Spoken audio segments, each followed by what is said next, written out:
Doctor Suresh कुमारी channel पर आपका स्वागत है।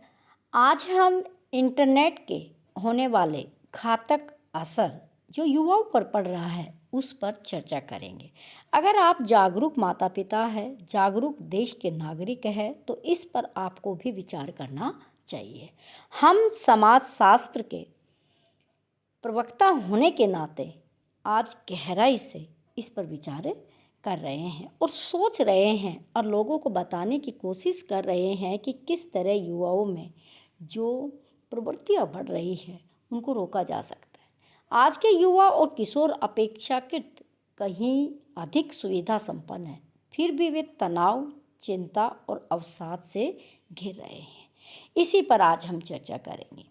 नई पीढ़ी से जुड़ी एक हालिया रिपोर्ट बहुत चिंता पैदा करने वाली है, चिंतित करने वाली है सभी को। और उस जो संस्था का नाम है जिसने ये रिपोर्ट जारी की, गैल्फ और वाल्टन फैमिली फाउंडेशन, इस संस्था ने एक रिपोर्ट जारी की है। उस रिपोर्ट में ये कहा गया था कि जेनी जी, तो सबसे पहले हमें भारतीयों को तो ये नहीं पता होगा कि जेनी जी है क्या। तो देखिए, जेनी जी एक पीढ़ी है। अभी मैं आगे बताऊंगी कि जो बच्चे 1997 से 2012 के बीच पैदा हुए उन्हीं को जेनी जी कहा जाता है।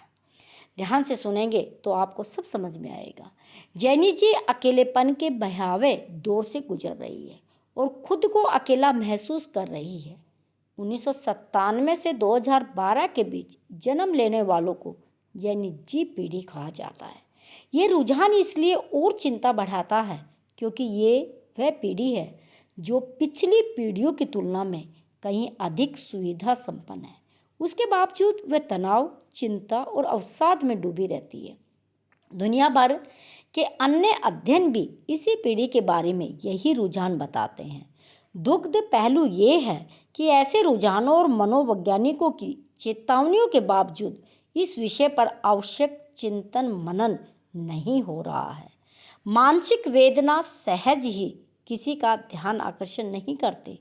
विशेषकर इस संदर्भ में भारत की बात की जाए तो यहाँ मानसिक पीड़ा को तनाव तथा अवसाद का क्षणिक आवेग माना जाता है, जबकि ये ऐसा भाव है कि अगर समय रहते इसे न समझा जाए तो इसका उपचार नहीं किया जाए तो ये घातक समस्या बन सकती है। गैल्फ और वाल्टन फैमिली फाउंडेशन का उक्त अध्ययन समाज में लंबे समय से कायम उस मिथक को भी उन्होंने तोड़ा कि संपन्नता खुशी और संतुष्टि की पर्यायी है। वास्तविकता ये है कि समाज में भौतिकवादिता का लबादा कुछ इस तरह ओढ़ रखा है कि उनके भीतर अकेलेपन के अलावा कुछ और शेष नहीं बचता। कम समय में अधिकतम की चाह मनुष्य को कब मशीनीकृत ढांचे में परिवर्तित कर देती है उसका एहसास उसे स्वयं नहीं होता। अंतहीन दौड़ के बीच संबंधों के निर्वहन से व्यतीत होने वाले समय के अनुपात में उस अवधि का उपयोग कर धन अर्जित करने की गणना युवाओं को अकेलेपन का चुनाव करने के लिए प्रेरित करती है। वह भी बिना इस तथ्य पर विचार किए कि अंत में भावनाओं को संप्रेषित करने के लिए मानवीय संबंध अपरिहार्य है। इस सत्य की अवहेलना युवाओं के हिस्से में अंततः अकेलापन पैदा होता है, जहां उनकी पराजय, हताशा और निराशा देखने के लिए कोई रिश्ता शेष नहीं बचता। यही पीड़ा उन्हें अवसाद की ओर धकेल देती है। युवाओं के पीछे पीछे उन किशोरों का भी जमघट है जो यद्यपि धन अर्जन की दौड़ में अभी सम्मिलित तो नहीं हुए, परंतु मित्रता एवं नातेदारी जैसे शब्द उनकी शब्दावली से विलुप्त से हो रहे हैं।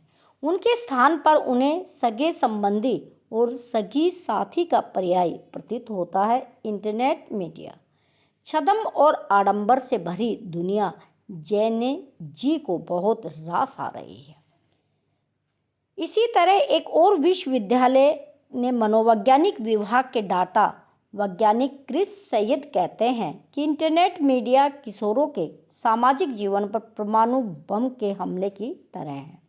सैयद की ये बात को अतिशयोक्ति कहकर झुठलाया नहीं जा सकता। क्योंकि विगत दशकों में हुई जनसंचार क्रांति ने सामाजिक संबंधों पर वैसा आघात नहीं किया था जैसा कि इंटरनेट मीडिया ने किया। ये जिस तरह से किशोरों के मानसिक स्वास्थ्य को प्रभावित करता है, उस संबंध में मीडिया मनोवैज्ञानिक डॉन ग्रांट ने कंपेयर एंड द डिस्पेयर, ध्यान दीजिएगा, कंपेयर एंड द डिस्पेयर यानी कि तुलना और निराशा शब्दावली का प्रयोग किया। ग्रांट कहते हैं कि इंटरनेट मीडिया पर किशोर अधिकांश समय अपने हम उम्र किशोरों के जीवन और छवियों को देखने में बिताता है और अपना आत्म अवलोकन करते हैं। इस प्रक्रिया में अगर वे अपने व्यक्तित्व, बाह्य रंग रूप तथा आर्थिक स्तर को कमतर पाते हैं तो उनको आत्मसम्मान को चोट पहुंचाते हैं और ये उनके भीतर हीन भावना को इस सीमा तक उत्पन्न कर देता है कि कई बार वे अपने जीवन को समाप्त करने का भी विचार मन में ले आते हैं। इसी तरह एक और संस्था के द्वारा सर्वे किया गया, उसमें कहा गया कि किशोर इंटरनेट मीडिया पर एक दिन में 7 घंटे से अधिक समय व्यतीत करते हैं। उनके अवसादग्रस्त होने की आशंका उन किशोरों से 2 गुना अधिक होती है जो इंटरनेट मीडिया पर कम समय व्यतीत करते हैं। अमेरिका में हुए अध्ययनों के मुताबिक 2000 के बाद जैसे इंटरनेट मीडिया में लोकप्रियता हासिल करनी शुरू की तो वहाँ के किशोर और युवा वयस्कों का मानसिक स्वास्थ्य निरंतर खराब होने लगा। अध्ययन ये भी बताता है कि उस काल अवधि के पश्चात युवाओं में आत्महत्या की प्रवृत्ति में भी बढ़ोतरी देखी गई। ये आंकड़े और रुझान सिर्फ अमेरिका की जेन जी पीढ़ी की वस्तु स्थिति को ही उजागर नहीं कर रहे, अपितु ये विश्व भर के किशोरों को मन स्थिति को भी दर्शा रहा है। ऐसे में ये जरूरी हो जाता है कि किशोरों को सामाजिक संबंधों के प्रभाव की ओर लौटाया जाए। ऐसा करना आसान नहीं होगा। वास्तविक संसार से दूर छद्म दुनिया किशोरों के लिए किसी सौपन लोक की भांति है, जहाँ न केवल अपनी खुशियाँ ढूंढते हैं बल्कि अपने साथ ही अपनी जगह बनाने की जेवोजाहद करते रहते हैं। कल्पना लोक की ये दुनिया अति घातक है, परंतु ये विचारने का किंचित भी प्रयास नहीं किया जाता कि उन्हें इस ओर धकेलने वाले भी हम ही हैं। अपनी व्यवस्थाओं, आकांक्षाओं और झंझावतों के बीच हम ही हैं जो उन्हें बच्चों के हाथों में स्मार्टफोन थमाते हैं और पता नहीं कब वे स्मार्टफोन अभिभावकों के ममतामयी स्पर्श को विकल्प बना लेते हैं। इसीलिए ये जरूरी है कि हम इस विषय पर गंभीरता से विचार करें और अपनी आकांक्षाओं का त्याग करते हुए बच्चों को समय दें। उनकी भावनाओं, उलझनों और हताशा के बीच भावनात्मक संबल की एक मजबूत कड़ी जोड़नी होगी, अन्यथा ये यूं ही छद्म दुनिया के शिकंजे में फंसते चले जाएंगे। अगर आज भी माँ बाप या समाज सेवी या समाज के लोग नहीं जागते हैं और इस तरफ कुछ सोचते नहीं हैं तो आने वाले समय में भयावह स्थिति हो सकती है। जो हमारे समाज का ताना बाना है, जो हमारी सामाजिक संस्थाएं हैं, वो भी सब खत्म हो जाएगी और पश्चिमी संस्कृति की तरह युवा, माता पिता, रिश्तेदार, नातेदार, ये सब कुछ खत्म हो जाएगी। आज हम सबको इस तरह सोचने की बहुत ज़्यादा ज़रूरत है। Thanks for watching. स्वस्थ रहिए, व्यस्त रहिए, मस्त रहिए।